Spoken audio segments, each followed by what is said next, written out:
गांव छोटा था, शांत, हरे भरे पेड़ों से घिरा हुआ। रात को हवा में एक अजीब सन्नाटा छा जाता था। कहानियां थीं, धीरे धीरे फैल रही थीं, एक भटकती आत्मा के बारे में। बच्चे डर के मारे सोते थे। एक बूढ़ी औरत ने कसम खाई। उसने एक परछाई देखी थी। उसके बाद एक किसान की फसल बर्बाद मिली। गांव वालों को यकीन हो गया, भूत आया है। डर आग की तरह फैल गया। एक रात एक जवान लड़की चीखी। उसने अपने घर के बाहर एक आकृति देखी थी, लंबा, काला, गायब होने से पहले बस एक पल के लिए। डर के मारे गांव वाले इकट्ठा हुए, प्रार्थना की और मदद मांगी। उस रात की शुरुआत एक सामान्य शाम की तरह ही हुई थी। गांव के लोग अपने अपने कामों में व्यस्त थे। बच्चे खेल रहे थे, महिलाएं खाना बना रही थीं और पुरुष दिन भर की मेहनत के बाद आराम कर रहे थे। लेकिन जैसे ही अंधेरा घना हुआ, एक अजीब सी बेचैनी ने पूरे गांव को घेर लिया। लड़की, जिसका नाम राधा था, अपने घर के बाहर खड़ी थी। वह अपने छोटे भाई को बुलाने गई थी, जो पास के खेत में खेल रहा था। अचानक उसने एक परछाई देखी। यह कोई साधारण परछाई नहीं थी। यह एक लंबी, काली आकृति थी जो धीरे धीरे उसकी ओर बढ़ रही थी। राधा की चीख ने पूरे गांव को हिला दिया। गांव वाले दौड़ते हुए आए। उन्होंने राधा को घेर लिया और उससे पूछा कि क्या हुआ। राधा ने कांपते हुए बताया कि उसने एक भयानक आकृति देखी थी। गांव के बुजुर्गों ने तुरंत इसे एक बुरा संकेत माना।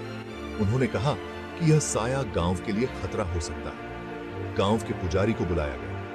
उन्होंने मंत्र पढ़े और गांव की रक्षा के लिए प्रार्थना की।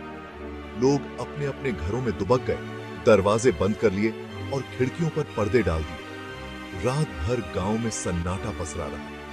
हर कोई डरा हुआ था। किसी को नींद नहीं आई। हर छोटी सी आवाज पर लोग चौंक जाते थे। सुबह होते ही गांव के मुखिया ने एक सभा बुलाई। उन्होंने कहा कि हमें इस साया का सामना करना होगा। गांव के लोग एकजुट हुए और उन्होंने तय किया कि वे मिलकर इस डर का सामना करेंगे। इस घटना ने गांव के लोगों को और भी करीब ला दिया। उन्होंने एक दूसरे का साथ दिया और एकजुट होकर इस डर का सामना किया। धीरे धीरे गांव में फिर से शांति लौट आई। लेकिन उस रात की यादें हमेशा के लिए उनके दिलों में बस गई। एक जवान लड़का, विजय, उसे शक था। वो शहर गया था, नई बातें सीखी थी। भूत नहीं होते, उसने कहा। गांव वाले उस पर गुस्सा हुए। विजय ने सबूतों को देखा। परछाई, बर्बाद फसल, यह सब बहुत आसान था। उसे यकीन था कि कोई उनका फायदा उठा रहा है। उसने फैसला किया कि वो पता लगाएगा सच्चाई क्या है। विजय ने अपने दोस्तों को बुलाया मदद के लिए। उन्होंने रात में पहरा दिया, इंतजार किया।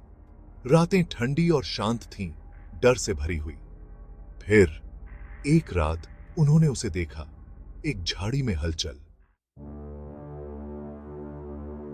उन्होंने पीछा किया, तेजी से भागते हुए।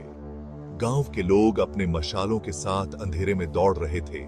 उनकी आंखों में गुस्सा और संकल्प था। यह रात उनके लिए एक निर्णायक मोड़ साबित होने वाली थी। आकृति एक पुराने खाली घर में घुसी। यह घर वर्षों से वीरान पड़ा था। उसकी दीवारें जर्जर हो चुकी थीं और छत से पानी टपक रहा था।